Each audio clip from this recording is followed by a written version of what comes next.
നമസ്കാരം. ചട്ടമ്പി എന്ന് കേൾക്കുമ്പോൾ മനസ്സിൽ ഓർമ്മ വരുന്ന ചില കാര്യങ്ങളൊക്കെ ഉണ്ടാവും അല്ലേ?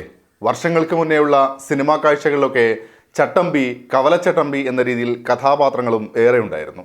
പിന്നെ കാലങ്ങൾ കഴിഞ്ഞപ്പോൾ സമൂഹത്തിലും സിനിമയിലുമൊക്കെ ചട്ടമ്പി എന്ന പേരിനും പരിഷ്കാരമുണ്ടായി.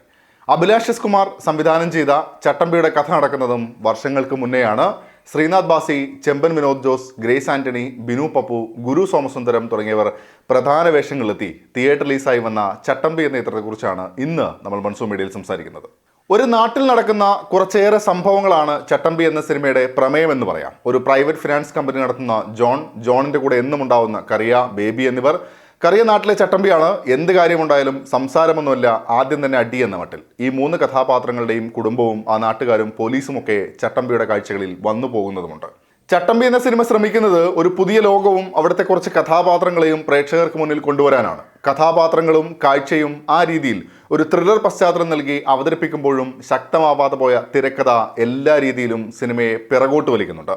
കറിയ എന്ന പ്രധാന കഥാപാത്രമായി എത്തുന്നത് ശ്രീനാഥ് ബാസിയാണ്. പെട്ടെന്ന് ചൂടാവുന്ന, ആലോചിക്കാതെ തന്നെ അപ്പോൾ തോന്നുകയും ചെയ്യുന്ന, നടത്തത്തിലും ഇരിപ്പിലുമൊക്കെ ചില പ്രത്യേകതകളുള്ള ഒരു കഥാപാത്രമായാണ് വരുന്നത്.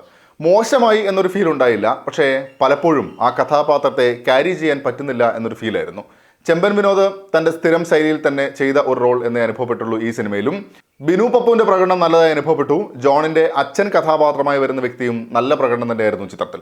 സിനിമയിൽ ഏറ്റവും മികച്ച പ്രകടനമായി അനുഭവപ്പെട്ടത് സിസിലി എന്ന കഥാപാത്രമായിട്ട് എത്തുന്ന ഗ്രേസ് ആന്റണിയുടേതായിരുന്നു.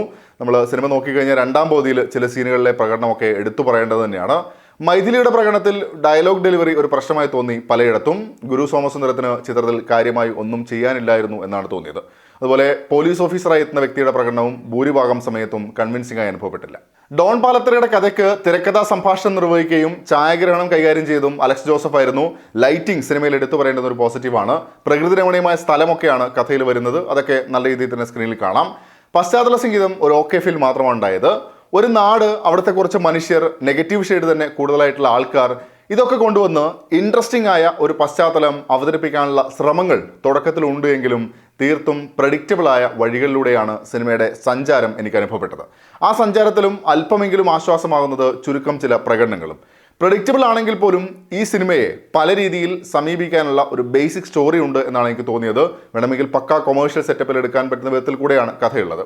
ഇവിടെ സംവിധായകൻ റിയലിസ്റ്റിക് ആയ ഒരു വഴിയാണ് സ്വീകരിച്ചിട്ടുള്ളത്. സീനുകളൊക്കെ വരുമ്പോൾ ലെങ്ത് വല്ലാതെ കൂടിയതുപോലെ ഫീൽ ചെയ്യുന്ന ഒരു അവസ്ഥ കൂടി ഉണ്ടായിരുന്നു.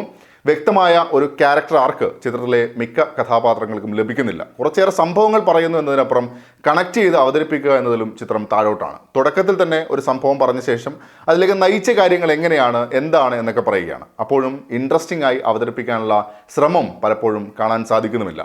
പലയിടങ്ങളിലും മടുപ്പുളവാക്കുന്ന രീതിയിലാണ് ചട്ടമ്പി എനിക്ക് അനുഭവപ്പെട്ടത്. ഓവറോൾ നിരാശപ്പെടുത്തിയ ഒരു അനുഭവമായിരുന്നു ചട്ടമ്പി. ചിത്രം കണ്ടവരുണ്ടെങ്കിൽ അവരുടെ അഭിപ്രായങ്ങൾ കൂടെ കമൻറ്റ് ബോക്സിൽ പങ്കുവെക്കുന്നു വരുന്നു. അപ്പോൾ മറ്റൊരു സിനിമയുടെ വിശേഷങ്ങളുമായി നമുക്ക് വീണ്ടും കാണാം. അതുവരേക്കും stay safe, take care, bye bye.